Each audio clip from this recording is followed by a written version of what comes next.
Hello and welcome to the Election Corner on One Man Think Tank. Today we're going to have to redo my 2020 Senate election prediction because, oh boy, a lot of things have happened and my map is just out of date and I don't want to wait until July to update it. So let's start off. I'm just going to knock off the safe seats while I ramble a little bit to explain how we got here. So, how did we get here? The good people of the Republican Party have managed to pull out a gun, aim it at their feet, and open fire.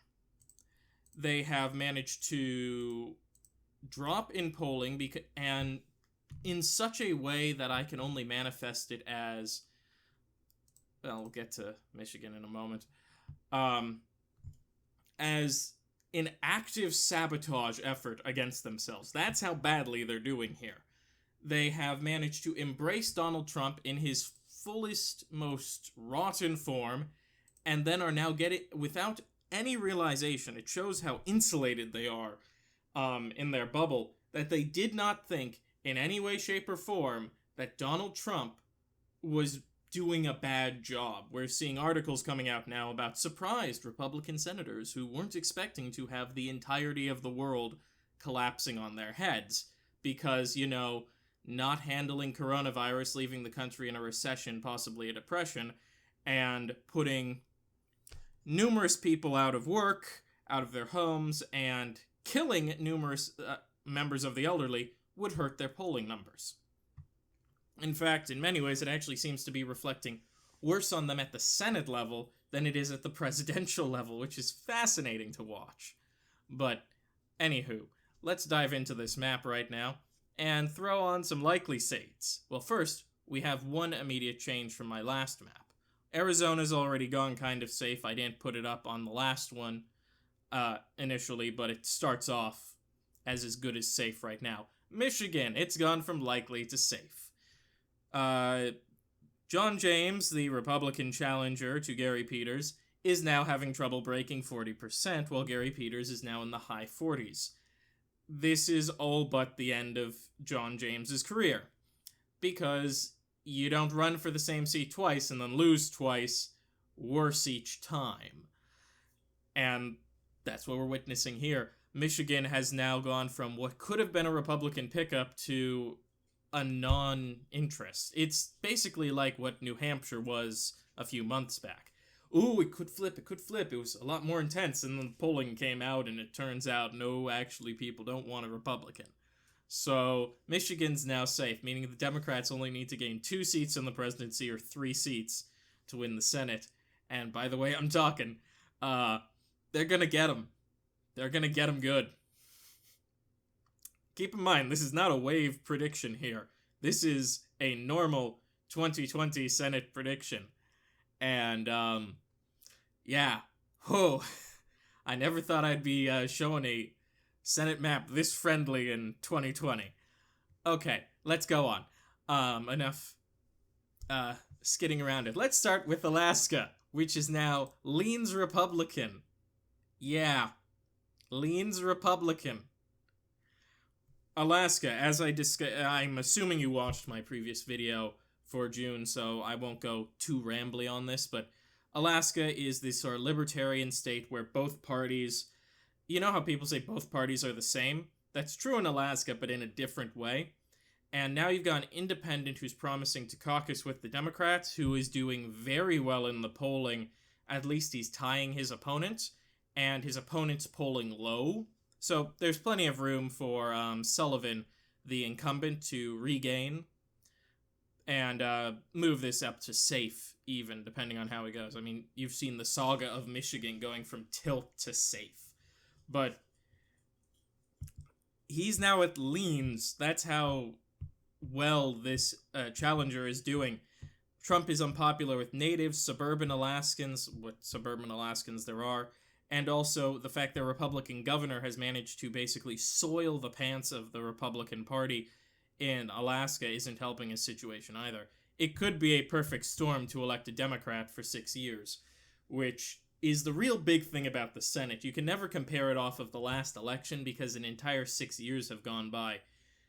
And at least, I believe, 50% of the time, I don't know the exact probability, you're going to have seen a president change in that time span.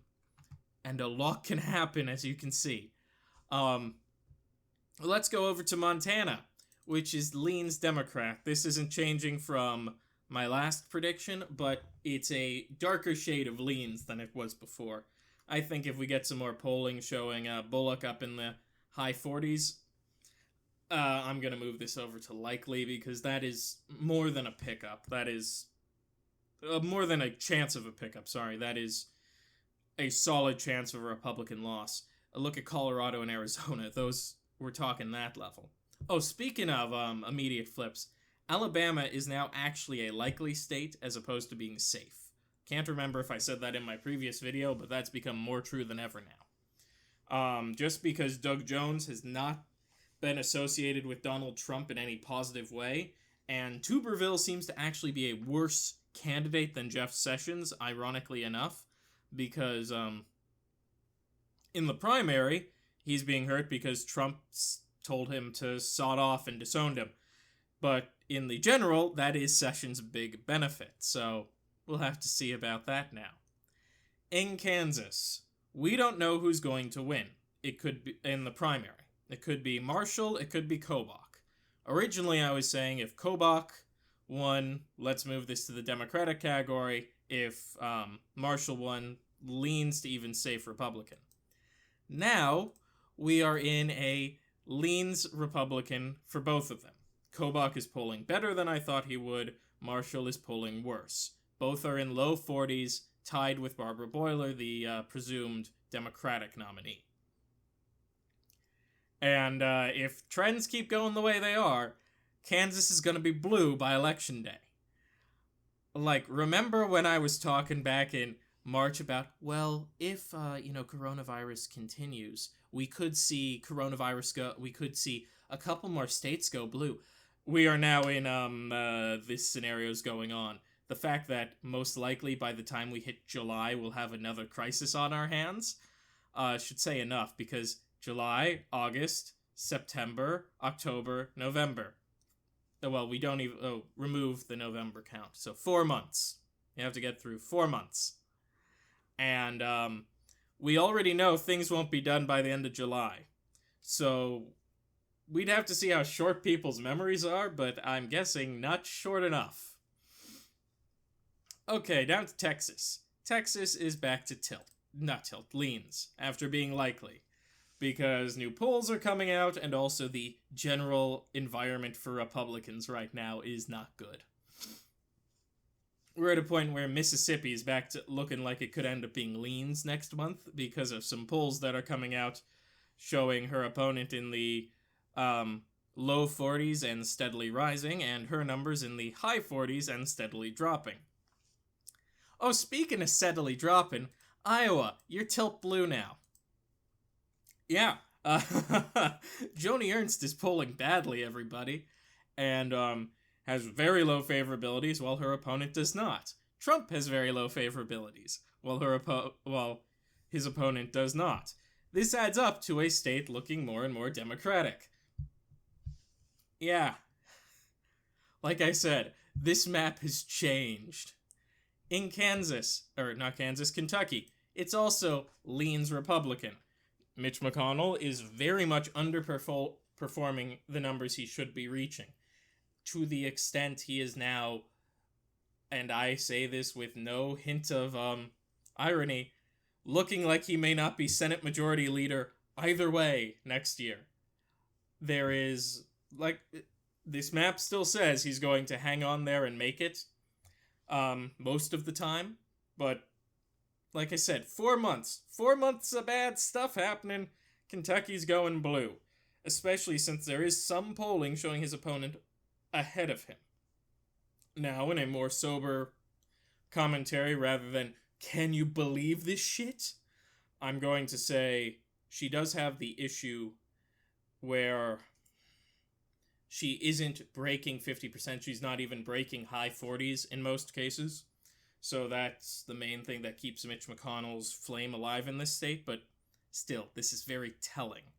especially if Kentucky goes statewide blue twice. That starts to set a new narrative for the state, similar to what's happening in North Carolina, which, speak of the devil, leans blue. It is, it's been, it will remain.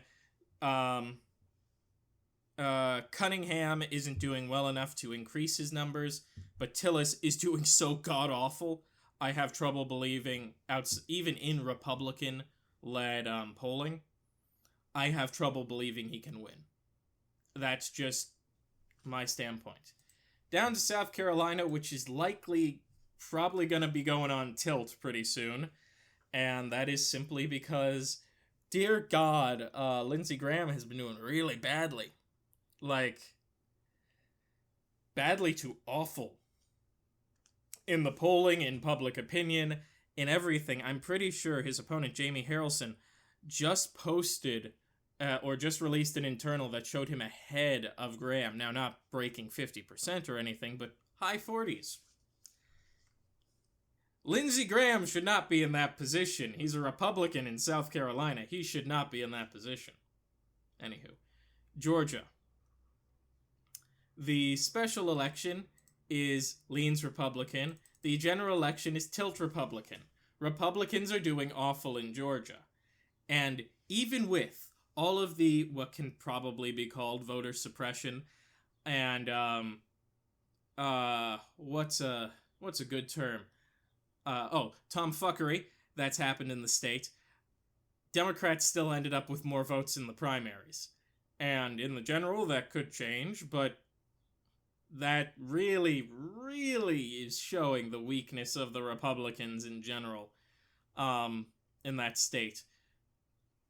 To see my logic on why the general is more likely to flip than the special, see my prior June prediction. And lastly, we have Maine, which is in the leans going unlikely category because Susan Collins is eating it right now.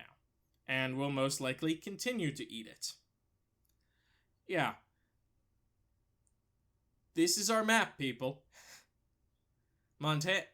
Democrats are favorites to take the Senate now. If the election was held today, there's a solid chance they could walk out with 55 seats. Georgia flipping, Kentucky flipping, Kansas, Texas, and Alaska flipping are all within the realm of possibility.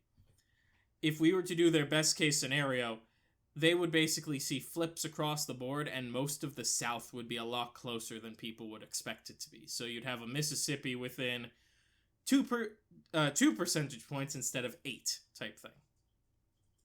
But with that all being said, if you liked the video, leave a like down below, and while you're down there, leave a comment. Also, if you want to see more from the channel, click the subscribe button and the notification bell. Otherwise, as always, have a wonderful day.